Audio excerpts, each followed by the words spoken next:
Sekalian, Assalamualaikum warahmatullahi wabarakatuh. Terima kasih atas kehadirannya. Saya mewakili keseluruhan pemerintah, mewakili kabinet yang dipimpin oleh Presiden Republik Indonesia Bapak Joko Widodo. Malam ini akan menyampaikan pernyataan pemerintah terkait dengan kondisi politik dan keamanan pasca pengesahan Undang-Undang Cipta Kerja oleh DPR dan pemerintah pada tanggal 5 Oktober 2020 yang lalu. Saya ingin memberi pengantar dulu bahwa Undang-Undang Cipta Kerja itu dibuat untuk merespons keluhan masyarakat dulu bahwa pemerintah itu lamban di dalam menangani proses perizinan berusaha, peraturannya tumpang tindih dan sebagainya. Itu dulu. Oleh sebab itu lalu dibuat undang-undang yang sudah dibahas lama. Di DPR itu semua sudah didengar, semua fraksi ikut bicara. Kemudian pemerintah sudah berbicara dengan semua serikat buruh berkali-kali di kantor ini, kantor Menko Polhukam, dan di kantor Menteri Perekonomian, kemudian pernah di kantor Menteri Tenaga Kerja. Jadi sudah bicara sebenarnya dan sudah mengakomodasi, meskipun tidak 100% dari hasil diskusi itu ditemukan jalan tengah akomodasi. Sehingga tepatnya tidak ada satu pemerintah pun dimanapun di dunia ini yang mau menyengsarakan rakyatnya dengan membuat undang-undang yang sengaja untuk itu. Yang kedua, isinya. Isi dari Undang-Undang Ciptaker ini pertama untuk mempermudah perizinan bagi usaha sehingga tidak birokratis dan tidak tumpang tindih, mempermudah perizinan siapapun yang mau berusaha dalam negeri maupun luar negeri. Yang kedua, menyediakan peluang untuk menampung tenaga kerja yang jumlahnya setiap tahun itu 3,5 juta. Angkatan kerja kita setiap tahun itu 3,5 juta. Dengan 82% tingkat pendidikannya di bawah SMP, sehingga tidak adaptif sebenarnya, belum siap untuk bekerja di bawah IT, ya. Mereka ini pekerja-pekerja yang hanya ijazahnya SMP, SMK ke bawah. Jadi tidak bisa bekerja di padat modal, dia di padat karya yang sebagian besar. Jadi ini yang penting, undang-undang ini bukan hanya untuk buruh yang sekarang banyak berdemo. Ini justru lebih untuk mereka yang belum bisa menjadi buruh. Untuk angkatan kerja yang akan datang makin banyak. Sedangkan hak-hak buruhnya sendiri berdasar undang-undang lama secara umum sama sekali tidak diganggu. Kemudian tentu untuk memberantas korupsi di birokrasi melalui pengurusan yang bertele-tele. Sekarang disederhanakan agar tidak ada korupsi, tidak ada pungli dan sebagainya. Yang sekarang ramai karena banyak hoax. Misalnya di undang-undang ini tidak ada pesangon bagi orang yang PHK. Itu tidak benar. Pesangon justru ada. Dibilang tidak ada cuti, tidak cuti haid, cuti hamil dan sebagainya. Di sini ada di undang-undang ini. Dibilang mempermudah PHK, itu tidak benar juga. Karena justru sekarang PHK itu harus dibayar kalau belum putus di pengadilan. Oleh sebab itu di undang-undang ini ada jaminan kehilangan pekerjaan. Ini dibilang tidak ada, hoax yang banyak. Bahkan ada yang mengatakan pendidikan dikomersilkan. Ketahuilah bahwa 4 undang-undang pendidikan, 4 undang-undang di bidang pendidikan sudah dicabut dari undang-undang ini karena aspirasi. Sesudah diskusi-diskusi, tolong Pak keluarkan tuh undang-undang, sudah kita keluarkan. Nggak ada di situ ngatur soal dunia pendidikan.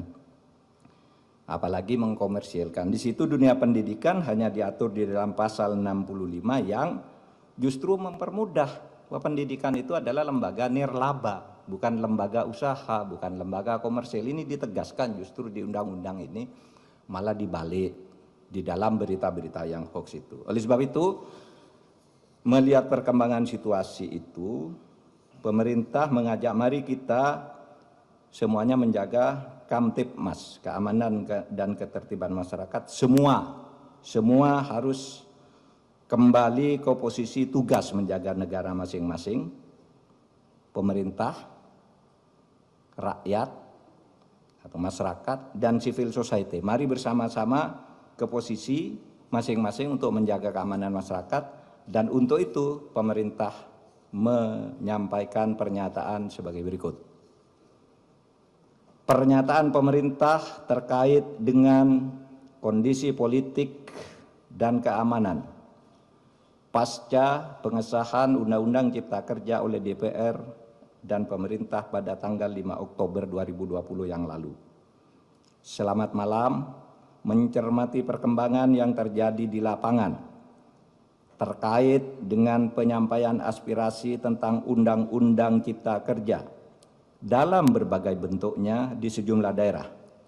Maka demi ketertiban dan keamanan di tengah-tengah masyarakat, pemerintah menyampaikan hal-hal sebagai berikut.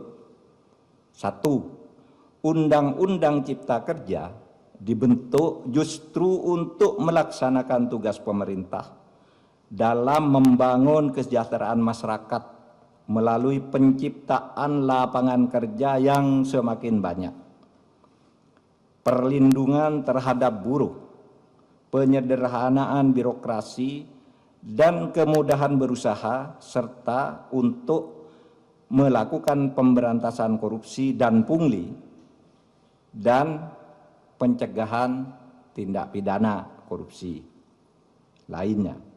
Yang kedua, pemerintah menghormati kebebasan berpendapat dan menyampaikan aspirasi terkait dengan Undang-Undang Cipta Kerja, sepanjang semua itu dilakukan dengan damai, menghormati hak-hak warga yang lain, dan tidak mengganggu ketertiban umum.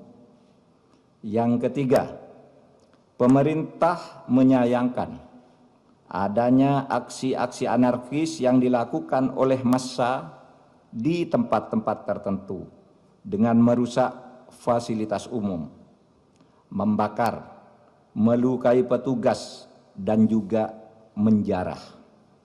Tindakan itu jelas merupakan tindakan kriminal yang tidak dapat ditolerir dan harus dihentikan.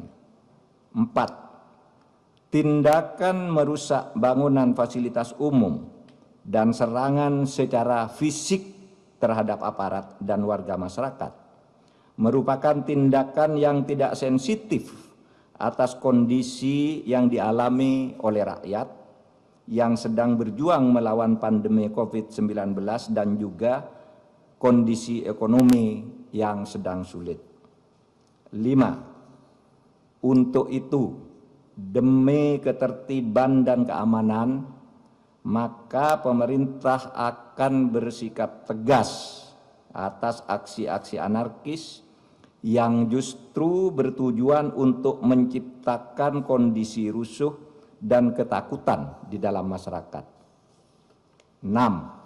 Selain berdemonstrasi dengan tertib dan tidak melanggar hukum, ketidakpuasan atas undang-undang tersebut bisa ditempuh dengan cara yang sesuai dengan konstitusi, yaitu dengan menyalurkannya dalam proses pembuatan peraturan pemerintah, perpres, permen, perkada sebagai delegasi perundang-undangan.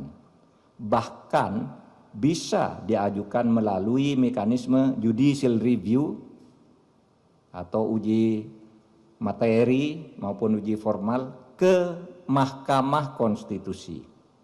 7. Sekali lagi, pemerintah akan bersikap tegas dan melakukan proses hukum terhadap semua pelaku dan aktor yang menunggangi atas aksi-aksi anarkis yang sudah berbentuk tindakan kriminal.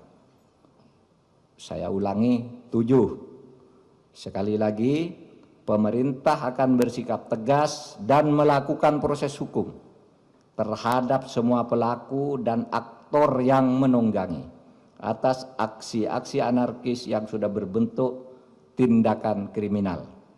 Ditandatangani oleh Muhammad Mahfud MD selaku Menko Polhukam, Muhammad Tito Karnavian selaku Menteri Dalam Negeri, Budi Gunawan selaku Kepala Badan Intelijen Negara, Marskal TNI Hadi Cahyanto selaku Panglima TNI, dan Jenderal Polisi Idham Aziz sebagai Kepala Kepolisian Republik Indonesia. Demikian, terima kasih. Assalamualaikum warahmatullahi wabarakatuh.